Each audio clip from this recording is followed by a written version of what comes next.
Ses relations avec Bergeron tout à l'heure. Moi, j'aimerais qu'on parle une minute de ses relations avec Valéry Giscard d'Estaing. Parce qu'aujourd'hui, on va assister quand même à un petit événement. On va assister à la venue de Valéry Giscard d'Estaing dans un enterrement. Alors que tout le monde sait que VGE n'assiste plus aux enterrements depuis des années. Il sera à l'enterrement de Jacques Chirac. Vous savez, ils ont des relations extrêmement étroites. Je vous rappelle que Jacques Chirac a laissé tomber Chaban, dont il pensait qu'il ne pouvait pas gagner, au profit de Valéry Giscard d'Estaing, et ça a donné à Giscard, au président, au candidat Valéry Giscard d'Estaing, ça l'a boosté. De mémoire, Chaban a dû faire autour de 15 ou 16%, et Valéry Giscard d'Estaing fait le double.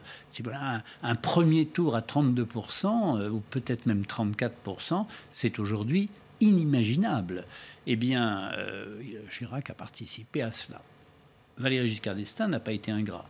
Il a nommé Premier ministre. Mais je pense que les relations humaines entre les deux se sont dégradées très très rapidement pour deux raisons. Une raison politique, mais ce n'est pas la plus importante. C'est un manque de compréhension de comportement.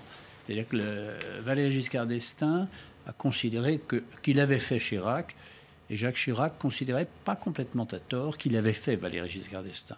Et il fallait qu'ils s'expliquent. Et ils ne se sont jamais expliqués. Moi, j'ai eu souvent, en voyage avec Jacques Chirac, c'est le moment où on peut parler librement, les avions, on attend, il ne se passe rien, donc on se raconte des histoires.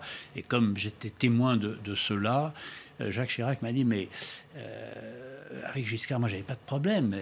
Il y avait quelques gestes à faire, et ces gestes ne sont pas venus. Et je crois que... Alors, la raison politique, c'est qu'au fond, l'entourage de Valéry Giscard d'Estaing était pas gaulliste du tout.